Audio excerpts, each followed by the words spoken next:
Another day on the farm. Happy Memorial Day to everybody.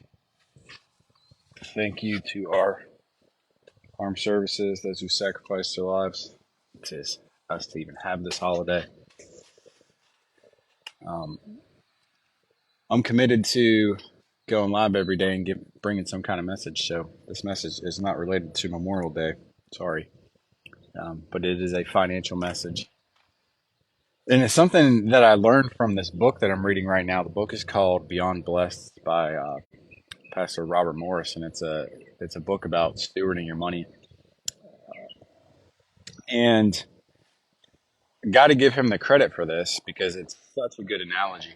He starts off by saying in the first chapter that we should stop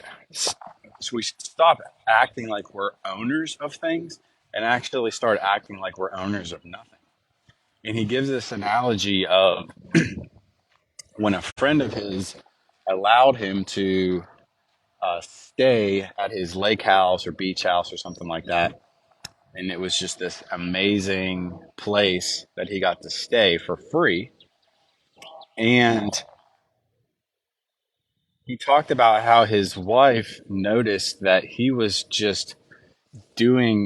acting not like himself in terms of taking care of this place. Like he literally was like not letting a speck of dirt get on anything.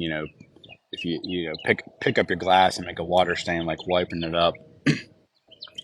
And he was just so appreciative of what he had been given, and he knew that knowing that it wasn't his, he was going to take extra special care of it, even to the point of he was basically recognizing that he was taking care of this person's house better than he was taking care of his own house, which he owned.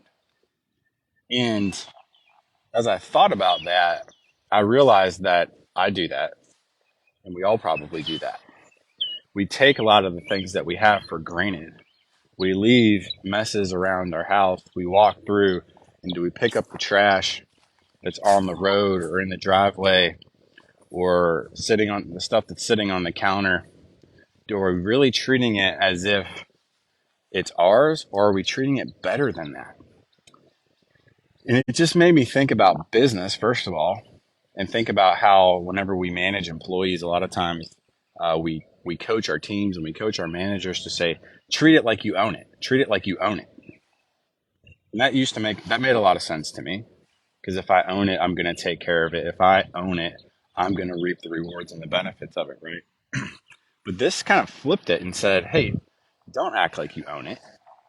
Act like it's somebody else's. And some people might take that and say, oh, that's not mine, so I don't really care. But good stewards will say the exact opposite, and say, oh, that's not mine. I'm going to take extra special care of it. So it's a really interesting concept. So I think about it. If you think about the stuff that you own, maybe we should not think about it as if it's ours. If we think about it as if it's somebody else's, maybe we'll actually take better care of it. So try to think about things through the lens of somebody else. Um, I'm sitting here doing work on the farm again today because it's never ending. But we have a bunch of guests coming this week, the next 2 days. They're coming for a camp. And I want them to feel welcome. I want them to feel like this is a nice place. So we want to make it look good for them. So,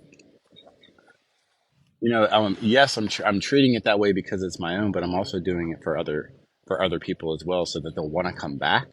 So the idea in this book was that this guy is getting gifted this lake house for a few days, a week. I don't know what it was. And his thought process was, and he wasn't really thinking this, by the way, but like in the moment, I'm sure he wasn't thinking this, but the idea was if I take care of what has been given to me, I'll then have another opportunity to stay here in this lake house. So if my friend gives me something nice for free and I take care of it, or I leave it in a better place than it was when I got there, well, there's a good chance he's going to let me stay there and use that again. And we understand the exact opposite.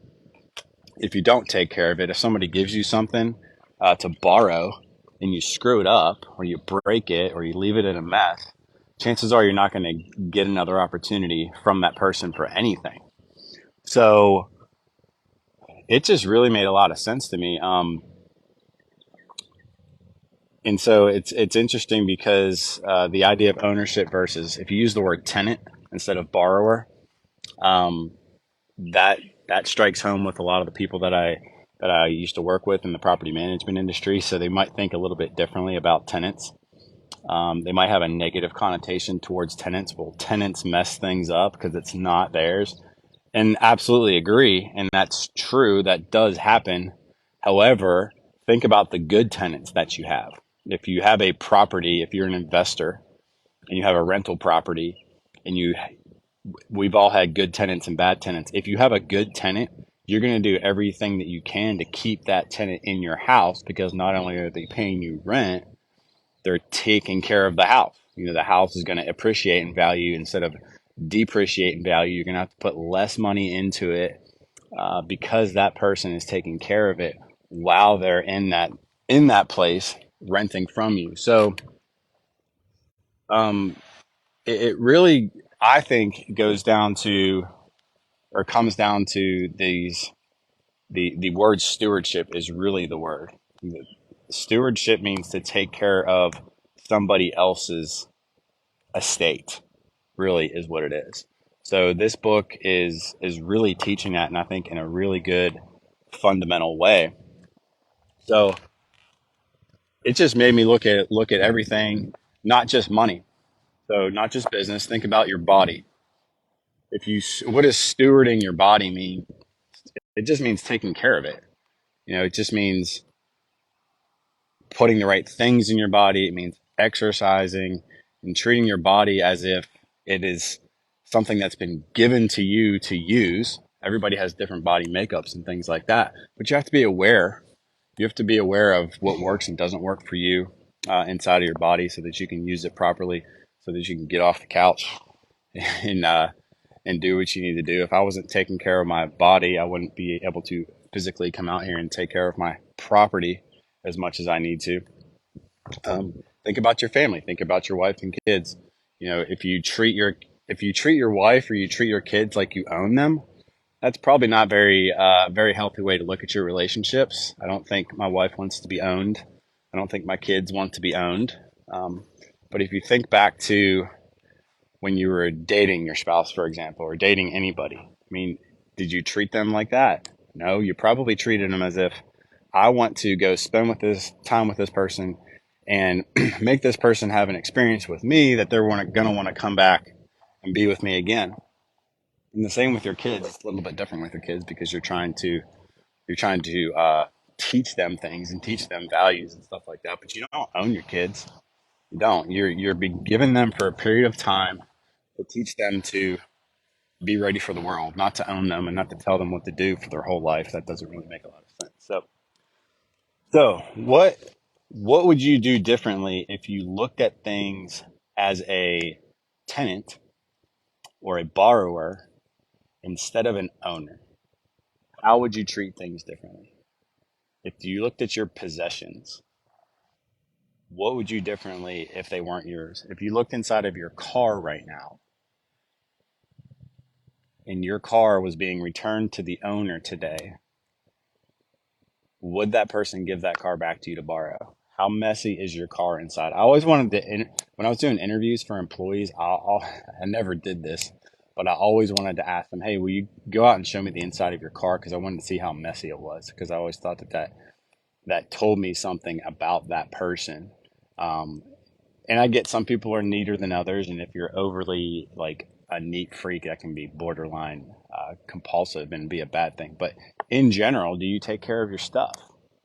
You know, this is what I'm trying to teach my kids right now, and I'm not doing the best at it. I'm struggling with it, to be honest. But I want to teach them, hey, if you can't take care of your basics, if you can't take care of your room, if you can't take care of cleaning yourself and brushing your teeth and getting ready for bed every night, I'm not going to let you have certain things and certain privileges. You're not going to be able to stay up late if I can't keep track, or if I can't trust you to keep track of your own room, keep your own room clean. You're not gonna earn more things if you can't take care of the things that you have.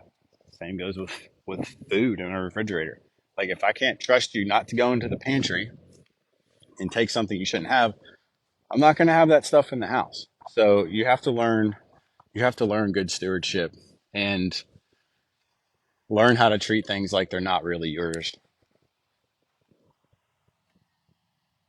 I'm waving and waving to the people watching this. All right. That is the lesson for today.